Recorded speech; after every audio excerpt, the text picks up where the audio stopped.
All right, what's up, everyone? Just a quick Monday night gospel grit.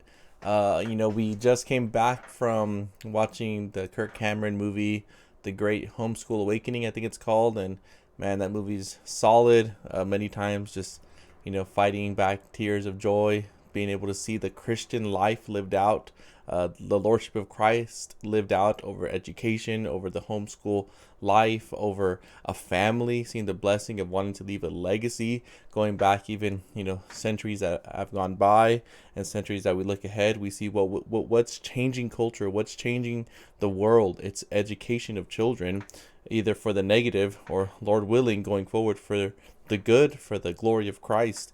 And just feeling pumped, feeling excited. I hope that many families really take the education of their children, the in the most truest sense of the term, the indoctrination of their children, serious. I know that term will make a lot of people scared, but it's happening. It's happening on the other side. Is it happening on our side? Are we? All that saying is, are we teaching our children? Are we giving our children the good doctrine, the good the good theology, the good worldview for all of life? So, anyways, just really pumped about that. That movie. I think even in the last couple of years, homeschooling has grown tremendously. The government schools have an agenda. The government schools are definitely taking kids down a certain path. And yeah, if we don't recover this, if we don't get back our children, if we don't, especially as Christians, be the ones that are primarily educating and discipling our children, it won't go too well for the church, nor for the country, nor for the world. So that in cahoots with the sermon from this past Sunday, talking about how fathers are priests in their home and how we're the priesthood of all believers, but more harping on the point that fathers are the first priests in their home. Fathers are to lead their family into worship, their family into glorifying the Lord. Their family, as it were, is their little church. Their home is their little sanctuary, and fathers are the primary ones who are to lead their family to the worship of Christ. So getting all these things together, I just thought, well, it'll be a perfect opportunity, a perfect scenario to do a video on really family worship, or cultivating a worshiping family, cultivating a family dynamic that all that they do is done as a form of worship, whatever it is, whether it is homeschooling, whether that's leisure, whether that's sporting events, fun, whatever it is. What we need as a Christian church, what we need as God's people, is to make sure that we are building our home to bring under everything under the lordship of Christ, and to show how all of it is worship. So we'll be covering different dynamics of what that looks like: devotional family worship time, family leisure time, family vacations, family outings, family hangouts in the backyard, family read alouds, family enjoying music, and all these things. And I'm not going to be able to cover everything, but I just hope that I create, in a sense, enough of a framework to say, okay, we could do this in all these different areas. So let me start out by reading one of my favorite Psalms, Psalm 127. It says, "Unless the Lord builds the house." And I love the way that starts off, because whatever comes next, whatever follows this, we have to primarily be making sure that we are looking to the Lord to ultimately be the one building the house. Unless the Lord builds the house, those who build it labor in vain. And I love that the psalmist here uses the same word. Unless the Lord builds the house, those who build it labor in vain. It seems like there's like, wait, so who's building the house?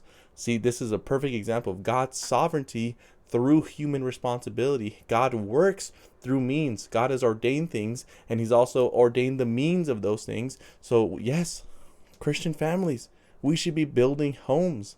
I don't just mean carpentry. I'm talking about the homes, our children, our family dynamic. The Puritans used to say that the pastors would walk down the street and they could hear every single family having family worship in the evening. They're singing this hymn. Oh, they're going through that catechism. And that's what that should look like. family should be building a home, cultivating a home that is worshipful in all that they do. So unless the Lord builds a house, those who build it labor in vain. Then it goes over to some aspects of the city. Unless the Lord watches over the city, the watchman stays awake in vain. It is in vain that you rise up early and go late to rest, eating the bread of anxious toil, for he gives to his beloved sleep. All that saying is, if the Lord's not building the house, if the Lord's not watching over the house and the city, you wake up early and you go to sleep late for no reason. It's all in vain. But those who, in a sense, are trusting the Lord, they have good sleep because they're trusting the Lord.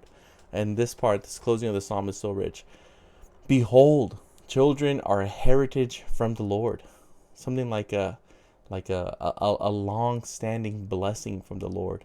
The fruit of the womb, a reward, like arrows in the hands of a warrior. So like arrows in the hand of a warrior are the children of one's youth. Blessed is the man who fills his quiver with them. He shall not be put to shame when he speaks with his enemies in the gate. So here you see clearly that children are to be seen as a blessing, as a fruit from the womb, even as, in a sense, a warrior is drawing back his arrows. That's a man who's filling his quiver with these arrows, and he's drawing them back, and he's aiming at the enemy's gate, as it were, and he will not be put to shame. He will be well spoken of in the enemy's gates. And it's beautiful because this man is saying, even as he gets older, his youth, and he's going to get older, he will not be put to shame. He'll have his children with him, as it were. But so it's not just those who have children who are called to have family worship, though. So don't mistake this as just a purely Christians with children video. It's Christians in general. Cultivate your own heart. You should be living in a posture, in a state of worship. If you're married, you should be fostering a relationship with you and your spouse that is all that you do should be done as glorifying to the Lord and worship. And the husband needs to be leading that out. The husband needs to be paving the way. The husband needs to be making sure that he's creating and he's cultivating and he's fostering a home of worship in all that you do. And especially, once you add children, now you have the responsibility of the next seed, of the next generation. So what does this look like in a way that honors Christ through the gospel, under the lordship of Christ, to the glory of God by the help of the Spirit? And I want to include all those things because we so easily forget these details, and we begin to make education for the sake of education, or we begin to make learning an instrument for the sake of learning that instrument, or we begin to anything, sports for the sake of sports, art for the sake of art, politics for the sake of politics. And if we do those things as the final ultimate, we're going to miss the point. These things need to be done to honor Christ, under the gospel of Christ, under the lordship of Christ, to the glory of God by the help of the Spirit.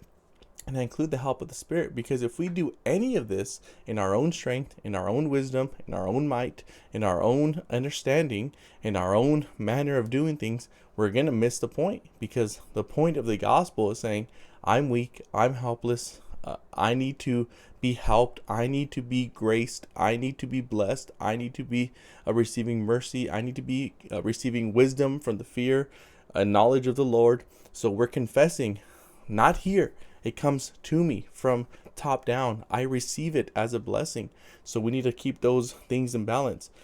Anything that we do, that's never the ultimate reason why we do it. It should be done to the glory of Christ, by the help of Christ, and all that should be done under the lordship of Christ. You see, Christ needs to be interwoven, and he needs to be truly involved and permeating all that we do. So as we do family worship, what does that look like? Well, family worship, again, is not just doing family worship for the sake of saying, okay, 5 days a week, 15 minutes, check. No, family worship should be rising up to the glory of Christ. So as you have to get your family together, whether you have children or not, your spouse or your children, for sure your own soul, if you're not married or have children. But all that to say, family worship should be a time set aside every single day to get your family together, whether that's around the dinner table, on the living room floor, or whatever that looks like, and go through appropriate material with your family, and you sing songs together, you pray together, you go through the Bible together or through a book together, you talk about it, and then you close up with some form of catechism, or just question and answers, or just talking things out, and then you wrap that up by praying and singing together again. It's like a mini worship service. And don't make it boring and dragged out where you're preaching to the family for 50 minutes and they're just sitting there with their eyes glazed over. No, make it so that there's a real dynamic going on. And again, this should be rising up to what? To show the beauty of Christ, to show the gospel of Christ. That way our children are literally converted in our home. Our spouse is literally loving the Lord more because of what's happening in the home. So again, all that I'm about to list right now, I'm just quickly naming them, quickly giving examples of what that looks like, but just don't lose this. It must be done to the glory of Christ, by the help of Christ, and all that needs to be brought under the lordship of Christ. So no matter what we do, whatever it is, not just the quote unquote spiritual things, but all the things that we do can be done and permeated with these beautiful thoughts. So family worship is easy because you have the word, you're going to talk about the gospel, you're going to talk about Christ. So it's easy to see how that rises up to Christ. But what about something like education? Well, unless we're teaching our children that Christ is the Lord of math and Christ sustains math, unless we're teaching our children that Christ is the Lord of logic, Christ is the Lord of finances, Christ is the Lord of science, Christ is the Lord of biology, Christ is the Lord of everything, they're going to, in a sense, just think, okay, well, education is over here, Christ is over here, they don't mix together. No. It's education's here, Christ is here, and Christ is here, and Christ is here. He's in it all. He's through it all. And we have to teach our children even education, and all that we learn is true because of Christ, and it can be done to the glory of Christ. What about leisure? God talks about rest a lot in his word. So we could show our children, again, it's not like I'm going to hit this volleyball in Jesus' name. It's not that. But it's saying, with this body that the Lord has given me and my movement and my function, I could say, hey, I'm moving and playing and competing in a way that honors Christ, in a way that glorifies Christ, under the lordship of Christ. And it even brings me joy, which rises up in a real sense of saying, hey, this joy is from the Lord in doing this activity that the Lord has given me. So you can even play sports to the glory of God. You can enjoy music and learn music to the glory of Christ. Is Christ not the Lord over music? Book reads, book alouds, how you read stories, how you pull out gospel themes and stories, going to the Chronicles of Narnia, Pilgrim's Progress, the Lord of the Rings saga, or other good books that are out there. Canon Press puts out a bunch of stuff. God is the greatest storyteller, and he's told the greatest story. So as we see other stories, pull out the truth and raise your children and foster in your own heart to see these stories are beautiful only because they reflect the most glorious, the most beautiful story. Family outings, enjoying creation, enjoying family time, singing aloud together, praising God as you're driving in a car in AC and driving, 250 miles, which would have taken you weeks and days gone by and months and days gone by. Now it's taking you, a couple of hours or a day if you take it slow, or however it works out. And even showing your children that, hey, these trips are meant to, in a sense, get our family to be knitted together. And on these trips, we're going to glorify Christ. You don't go on vacation and forget about Christ. On your vacation, you show your children the beauty of Christ, and you raise your children in and your spouse's heart and your own heart to foster a spirit of thankfulness and say, come behold the wondrous works of the Lord. So again, these are just small examples. I could draw these things out to all things, but I just pray that we see that there should be no area of our life where we aren't cultivating a heart of gratitude, a heart of worship, and a heart of expressing back to God the glory that he deserves in all things that represent him, that magnify him. God is the author, the standard of beauty, of joy, of delight, of wisdom, of knowledge. If God is a standard, the foundation, the very one who's created and sustaining these things, then cannot all these things bring him glory? They can. And that's what I'm hoping that we see as fathers, or as married couples, or as families, that we need to be fostering and cultivating this true sense of a heart of worship in all that we do. And it begins with this, church. It starts with this.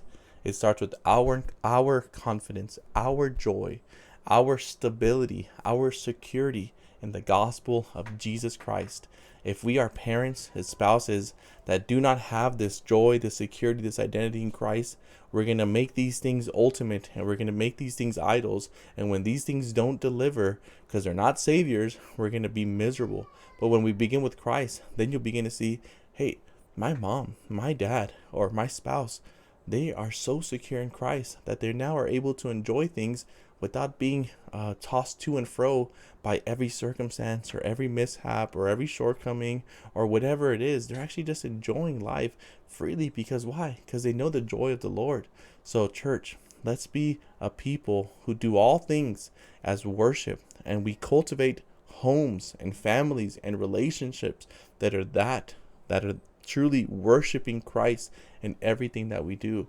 And I just pray for this video, what's on my heart, what's on my mind, is homeschooling and family worship, where fathers are truly taking the lead on that, where parents are truly taking the lead in their children's education and seeking to raise a godly seed and leave a godly legacy, where we are truly sharpening arrows that are aimed at the enemy's kingdom, and Christ will truly use our children and our heritage and the generations to come if we cultivate this worship in all that we do.